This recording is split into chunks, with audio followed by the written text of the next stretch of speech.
What is going on, everybody? It is your boy Mints.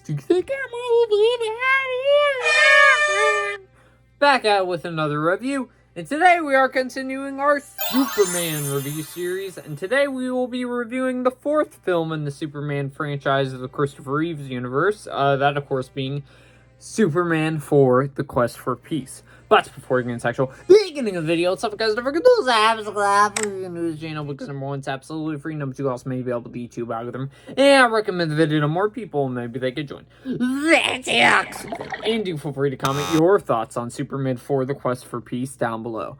With that being said, guys, let's get right into it. Before we go into it, as well, I did post my reviews for all the other Superman movies in the franchise in our review series if you'd like to check that one out and want my more in-depth thoughts on those movies. And this will all be leading up to James Gunn's Superman with the big ranking I planned.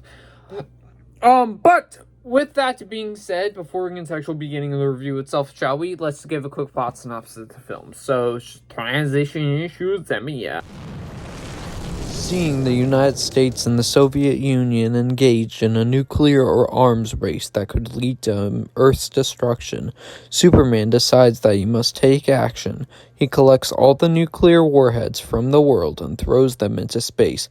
Meanwhile, Superman's nemesis, Lex Luthor, has broken out of prison with a new scheme. He clones Superman with radioactive material to create Nuclear Man, a being just as powerful as the Man of Steel. Alright, so with Superman 4, The Quest for Peace, with how I stand with this franchise, I love the first two movies. 3 was very bad. I didn't remember anything about it, so I basically walked in blind, because that was the movie out of these 4 films that I remember the least. I remember the first film and this film the most out of the two. So I was going in, okay, sure, let's see how it is. Yeah, it was pretty terrible. And going into Superman 4, The Quest for Peace, even though it was the film that was most fresh in my brain out of all 4 of them, I was not excited to rewatch it because this one has even more negative things said about it compared to Superman 3. So I was going, oh no, this is not gonna be fun, is it? So with that being said, let's just get into the actual beginning of the review itself, shall we? All right, so starting off with the good, I'm gonna cut right to the chase here. I actually think it is a little better than Superman 3, and it is way too overhated. Does that mean it's a good movie necessarily? No. Let's get into the positives, shall we? Alright, number 1, Christopher Reeves as Superman. This was his last performance as Superman. And as always, whether he's in a good Superman movie or a bad Superman movie, he usually always delivers most of the time, and he does the same here, both as Clark Kent and Superman. There's a part of the story as well that I do think actually is pretty decent for the franchise to go with the whole entire Quest for Peace plot in here, where you have Superman getting rid of all nuclear weapons, basically declaring that we're not going to have any more wars and stuff, which I like that as a concept for a Superman movie, and I think there's moments certainly where they actually do execute it quite well, but there's also time it doesn't really focus on it a couple of times throughout the film. Another one in here, the what? I can't remember.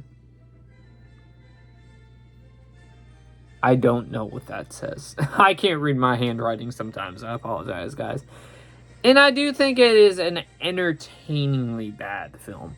Well, unlike Superman 3, where it was bad, there were moments that were bordering on entertainingly bad, but that film is 2 hours and 30 minutes. That's what my thing says. The runtime of this film is actually the shortest out of the 4 Christopher Reeves movies, where I think it's an hour and a half long, which for those last 3 movies before this one, they were all like a little bit over 2 hours, so having a movie under 2 hours is actually not that bad. Yeah, I don't hate rewatching this one because it is the shortest. It's easily digestible, as I said before.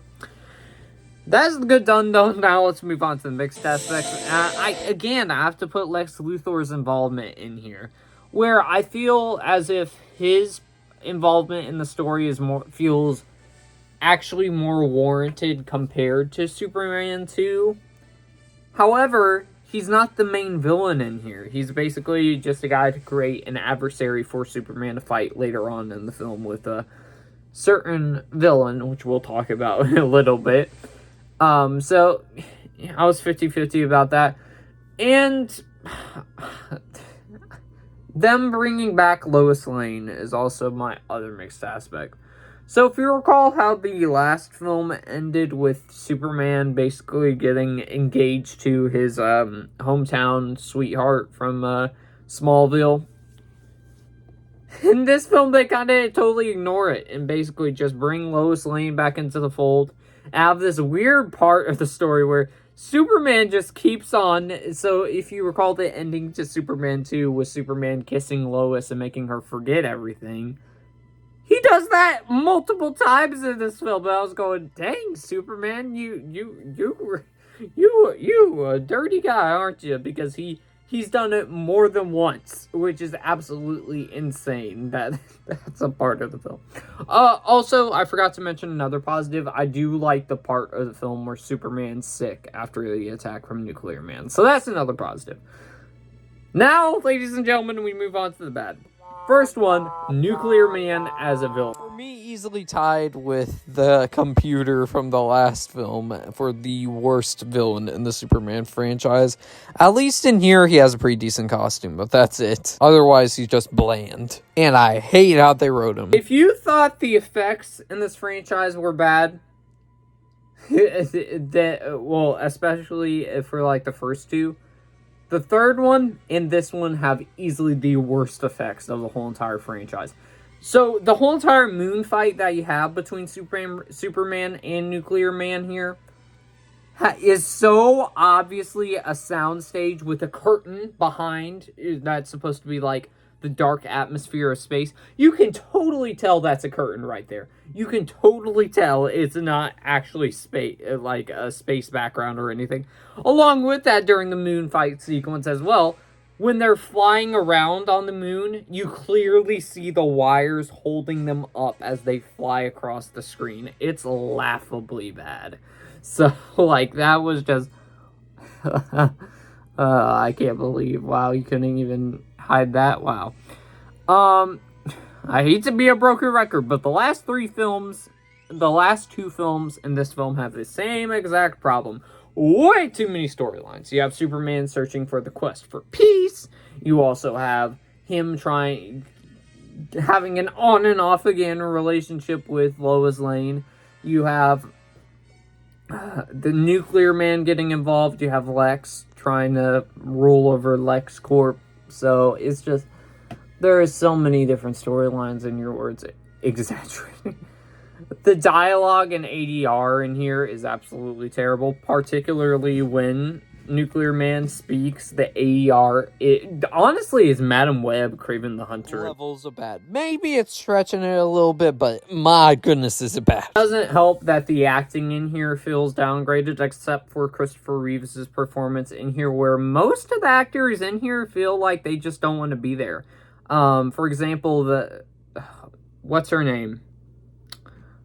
Actress that played Lois Lane. I don't know why I keep on forgetting her name, but she feels like she does not want to be in this film at all. But then there's some actually downright bad acting. So you have, why don't we just bring it up? Lex Luthor's side henchman in here, which is like his nephew or something like that, where the acting was bad. The character was just flat out annoying henchman, where I wanted Superman to just throw him off screen so I didn't have to endure him anymore. Who else? Nuclear Man as well, pretty bad acting. Well, not bad acting. How he's written is just... Ugh. Another negative too, it ignoring all the previous parts of the last few films. So you already heard me talk about how it kind of ignores the past love interest with Superman and Superman 3. Even though I don't like that movie, I thought that was okay. Maybe we'll explore this further down the road with this next film. Nope, you do not do that here.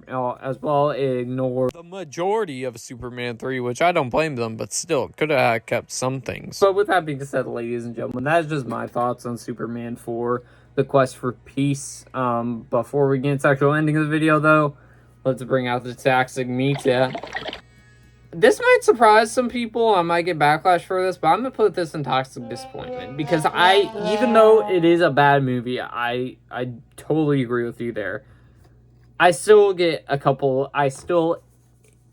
entertainingly bad moments out of it. So I'm going to give it a C-. I was originally going to give it a D, but Superman 3 I gave a D, and I actually didn't like that movie. Superman 4 I don't like either, but I would much rather rewatch than Superman 3, and I wouldn't hate watching it. So it comes in here with a C- and a toxic disappointment. Yes, I'm in the minority that probably gave it a higher level than a D or an F.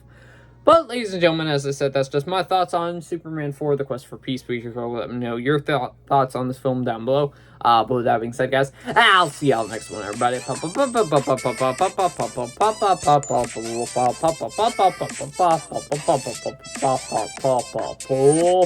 Peace.